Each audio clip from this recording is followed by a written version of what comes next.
Barcelona won their 28th La Liga trophy last season, but they still need a couple more to catch up to Real Madrid, who have 36. Atlético Madrid have 11. Athletic Club with 8, and Valencia with 6.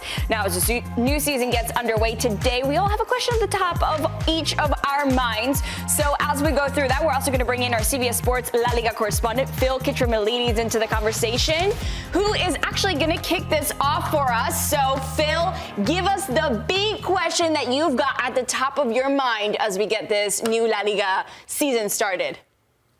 Claudia, I've got so many questions, but I've been told just to narrow it down to just one. So I think just one. At the start, anyway, you guys have got some as well. I think a really big question is to do with Vinícius, man. We're talking about a player who maybe should have won the Ballon d'Or last season. He certainly thought he should have won the Ballon d'Or last season. And from that point on, his form fell off a cliff.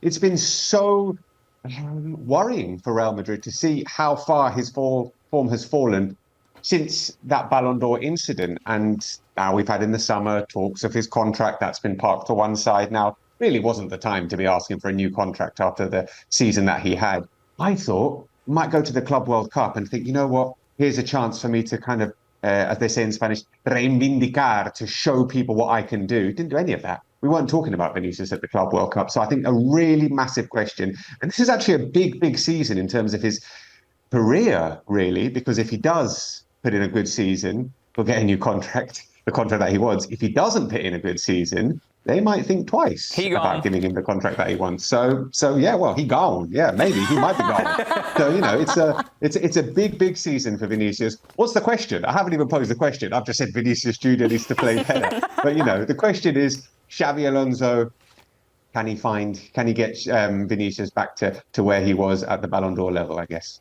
I think that's the biggest question of La Liga season. Yeah. Because it's getting Mbappe and Vinícius to coexist on the field, which has been a major question since the arrival of Mbappe, probably even since before the arrival of Mbappe, anticipating that these players tend to occupy the same areas, but also from an ego perspective, how can Xabi manage both of these guys and get them to buy in when they do play something similar, when they're both big superstars? So Real Madrid being the biggest team in Europe, being one of the biggest teams in Spain, I think it's a massive question. It's a huge question. Yeah. Huge question. Phil, Master, what other questions do you have heading into the season? I think that's a big question, the Vini thing. I think that's very valid. The other question I have is Barcelona. And essentially, they had so much success with the High Line last season. Can they replicate that success again this year? There's a lot of great managers in La Liga that have probably spent all summer long figuring out how to dissect this High Line. And they didn't really add the depth that you would have expected in the summer because they didn't really have the funds to do so. So I'm really curious. Everything broke right for Barcelona last season, whether it was the attacking prowess, Rafinha, Lamine Yamal having a breakout season, that High Line being so effective as it was. Losing Inigo Martinez, who played 46 games for them, a veteran leadership there. I know Ter Stegen was hurt on and off as well, but you're bringing in John Garcia, who's fantastic at Espanyol. There's a lot of moving parts this season that you have. You're relying on the academy and to bring in some of that depth, and that's kind of where the concern is. I don't know if that's a sustainable model for this year.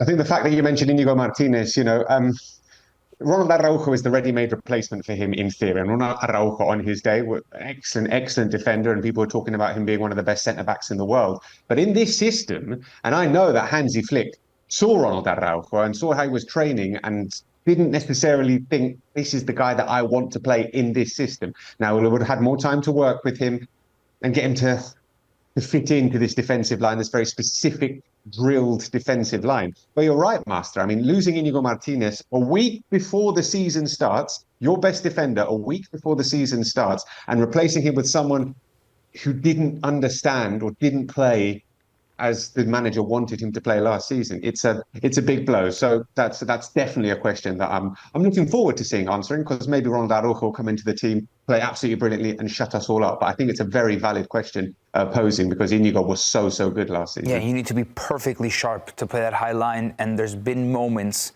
that Araujo has had that it's been almost like brain fart, right? In critical moments. I'm not talking about throughout an entire season, in critical moments in the Champions League, in the Europa League, that have been specifically attributed to a certain downfall, right? So that's when you need to be perfect. I know Barcelona is going to get through the games against lower caliber teams like Rayo Vallecano, for example.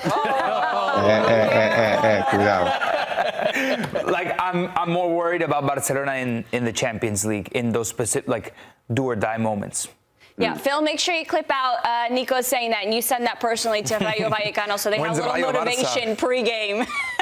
I like the fact that he was talking about Real Madrid being one of the biggest teams in Europe, maybe one of the biggest teams in the world. And, we're all thinking that, you think it's Boca, right? Boca are the biggest team in the world. That's why you didn't say it's Real Madrid. Listen, Phil, for a small fee, I will happily put Nico in a headlock for you. Yeah. For however long you Oh, want. thanks, man. She'll actually do it for free. Just say the word.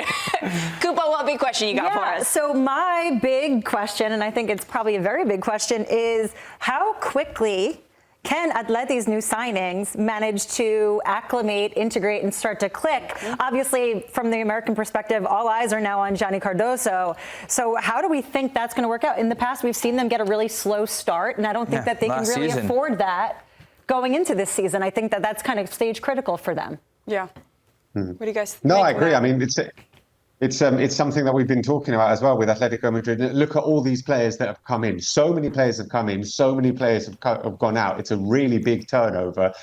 I think I get the feeling, and they started a little bit slowly in pre-season with a defeat in a friendly against Porto, but they've been building up rhythm, and the final friendly was in a good showing against Newcastle. I think the signings fit a little bit better into what Diego Simeone wants. I think they've signed players that fit a little bit better into the formation. And you mentioned Johnny Cardoso. I mean, he's going to be one of the first names on the team sheet every week. I think they've signed the player for Diego Pablo Simeone. He's been wanting this kind of player, this profile of player, for years, and he's finally got him. So I think Johnny Cardoso is going to be super important. He's going to free Pablo Barrios to do some more work as well, maybe going forward as well. And there's not going to be any problems with Johnny Cardoso fitting into this team. Let's see Alex Baena. They've still got Antoine Griezmann. Is he going to play off Julian Alvarez? Is Alex Baena going to play there? What about Alex Sorloth? So obviously there are questions. I get the feeling that at the start of this season, Simeone's got a better idea of where everybody fits than maybe at the start of last season. Throw in Thiago Almada, Juliano Simeone. It's like he kind of does have a puzzle to solve, but last season, he did have the same issue, and he solved it way too late by the time they got going. And they did get going. They hit sixth gear. They won a bunch of games consecutively. They had that slow start that kind of put them in a compromised position come March when they were juggling everything, and it all came crumbling down. All at once. All at once. It felt like. Yeah. All right, so we touched on a major question for each of the three big clubs. Okay. What do you have for us, Nico? My question is about Nico Williams, and can he raise his stock even more? Or did Athletic miss the prime window to sell him at his highest? They've chosen to renew him. He has chosen to stay. Obviously, World Cup has a massive say in if his stock goes even higher than it has been before. But Nico Williams was a very sought-after player, linked with many, many big clubs around the world, and he decided to stay one more season and play Champions League with Athletic. Do they have the depth? Do they have a strong enough squad to compete in La Liga, to compete in international football? And not only that, this kid has to deliver. He's now become the focal point of this team along with Oyan Sancer and obviously his brother, but Nico Williams, because of the power of the name, it's almost like he and the whole drama and the renegotiations of his contract, he's like Mr. Athletic at this point. I wonder if this was the right choice. I hope it was for both Nico and Athletic. I think it's a great question. And, if I can just jump in and say that for Athletic Club, in terms of selling players, they don't really need to sell players. They've got loads of money and they can't go out and buy a replacement for Nico Williams. So in terms of them, did they miss the boat to sell him? I don't think so. I don't think that's in the back of their mind because they've got a lot of money and they can't replace him, basically. For Nico, though, you're absolutely right, Nico, that this is a huge season for him going into that World Cup year, coming off the back of not just a season where he didn't really push on after the Euros, but also he turned down that massive move to Barcelona. So he needs to show what he can do now, not just because there's a World Cup, but because he also turned down Barcelona to stay at his hometown club with his brother. Listen, for the romantics, and if you like watching football and you've got like a romantic idea of football, Nico Williams and his story and his brother being at Athletic Club, it's a great story and you want them to succeed. But it does feel like, yeah, there is a little bit of pressure on him now to just kick on, which is what he didn't do last year.